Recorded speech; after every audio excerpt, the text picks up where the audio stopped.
Burlington Northwest chills. If you're easily frightened, please turn back now. If you think you can endure this ghastly adventure, then please turn the lights off, turn the volume up, and be prepared to get chills. Viewer discretion is advised.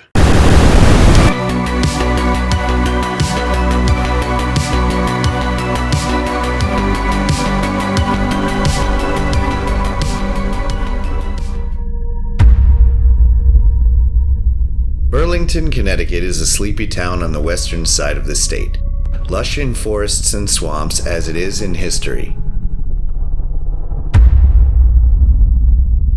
Down an old dirt road off the main route through town is the Seventh-day Baptist Cemetery, a burial ground for members of the Seventh-day Baptist Church, with burials beginning in the 1780s and becoming an established cemetery in 1796.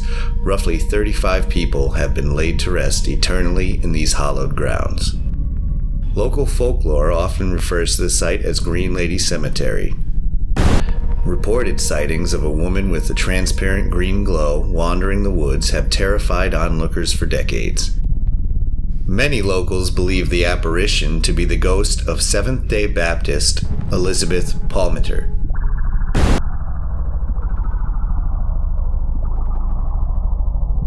According to legend, in April of 1800, Elizabeth's husband Benjamin went into town to retrieve some supplies. While out, he became stuck in a terrible snowstorm, late for that time of year. Reluctantly, he decided to stay in town and wait for the storm to pass. Elizabeth became worried, distraught, began to think the worst. After all, if her husband had become lost in the storm, he may never return. Elizabeth decided she would go out and search for the man she loved. Tragically, as the legend goes, she became lost in the whiteout of the blizzard-like conditions and fell into one of the nearby swamps, where she either froze to death or drowned.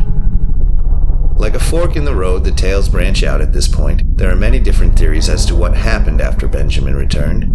Some say that Benjamin returned home and discovered his wife was missing. He frantically searched around only to find her body frozen solid in the nearby swamp, wearing a beautiful green dress. Others believe that when Benjamin got home, he was either unwilling to save Elizabeth or murdered her himself and disposed of her body in the swamp. No one knows for sure what happened, as ghost stories so often can get lost to the centuries-long game of telephone. Regardless of what actually happened during and after that fateful April storm, many people have claimed to have seen a female apparition surrounded in a green mist. According to most reports, she appears out of thin air, without provocation or pattern, smiles, and then dissipates. Some reports also claim to see a lantern being carried by an unseen person. Some believe this could be the ghost of Benjamin, forever searching for his wife Elizabeth in the forest and swamps of Upson Road. Fast forward to the 1990s, reports of satanic rituals being performed in the woods directly across the street from the cemetery swept through town.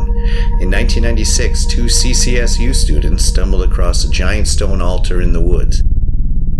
In front of the altar were 4 rows of decaying wooden benches. After going in for a closer look, the students began to hear a disembodied voice. Get out! Get out! Get out! Now I don't know about you, but that would be enough for me to leave and never return, which is precisely what they did. I myself can substantiate the claims of a satanic ritual site in the woods across from the cemetery. In late 2007, a friend and I overcame with interest in local legends of the area, investigated, coming across a makeshift altar with scattered animal bones and burned candles. Today, there are no fully standing headstones due to the heavy vandalism that has taken place over the years. The only standing headstone for many years was Elizabeth Palmiter's. Her headstone was rededicated to the site in the 1970s following the removal of all vandalized pieces of her original headstone. The stone read, Elizabeth, wife of Benjamin Palmiter, died April 12, 1800, age 30. In 2010, sometime between July 20th and July 21st, Elizabeth's 200-pound headstone was stolen from the cemetery. Due to the size and weight of the headstone and the fact that it was cemented in concrete, police believe it took more than one person to remove it. It has not been found, and her gravesite sits today unmarked, lost to time, like the truth surrounding her mysterious and untimely death. The legend endures to this day, still gathering interest from all walks of life. A story of love and loss, mystery and tragedy. The devastation of losing a significant other alone scar this tale of life and death. Elizabeth frantically searching for a husband she thought could be in grave danger, and Benjamin returning home to find his love had perished while searching for him. Regardless of beliefs, there is an unsettling feeling about these woods. As the trees sway in the slow breeze of the northwestern hills of Connecticut, will the ghost of the Green Lady show herself to you? Or will the floating lantern of Benjamin lead you on a search through the moonlit swamps that will only end in tragedy?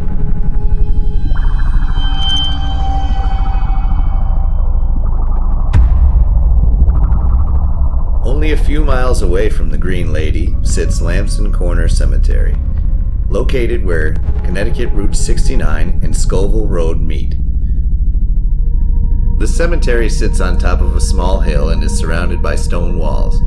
If you're not from the area, you could almost drive by it and not even notice it was there. The location is surrounded by popular hiking trails frequented by locals.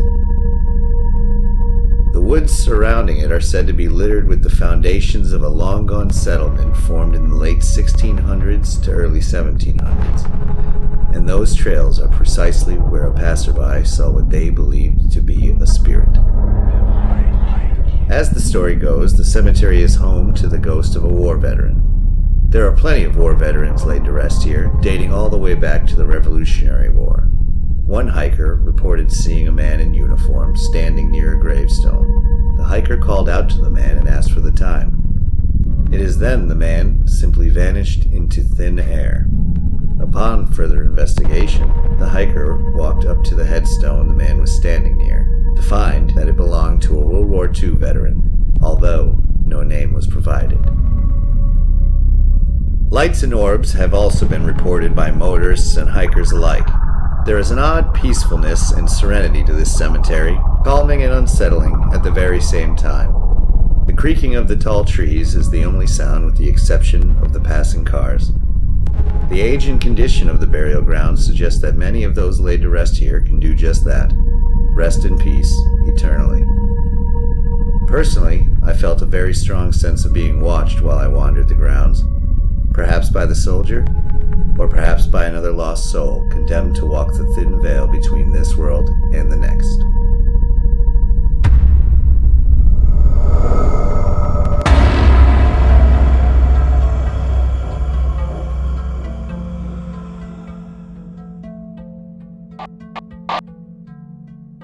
On a dark road littered with rocks and overgrowth sits a small stone structure with barred windows.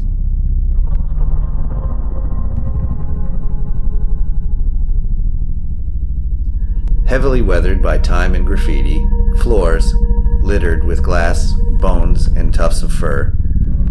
Ominous in stance, its dark entrance is foreboding, staring back at you from beneath the trees. Legend says that it was used as a jail for Tories as far back as the Revolutionary War. A Tory was an American colonist who supported the British during the American Revolution.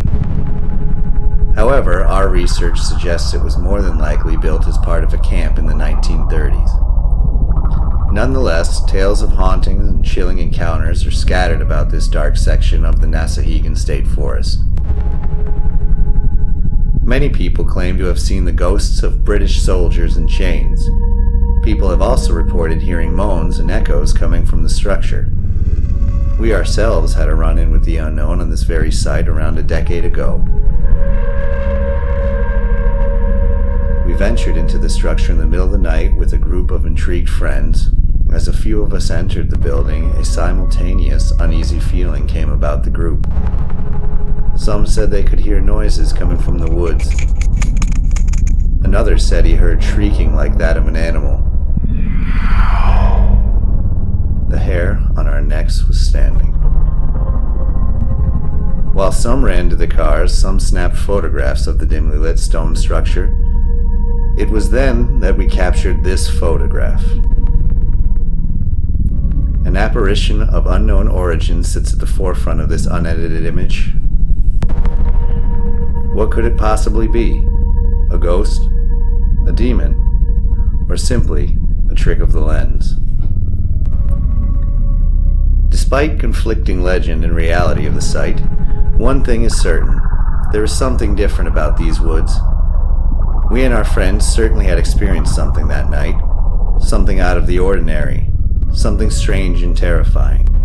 Something that's brought us here today. These stories that made us look to the horizon, explore and adventure into the unknown. Ask what is beyond this veil of our world and into the next, or even what is standing right behind you.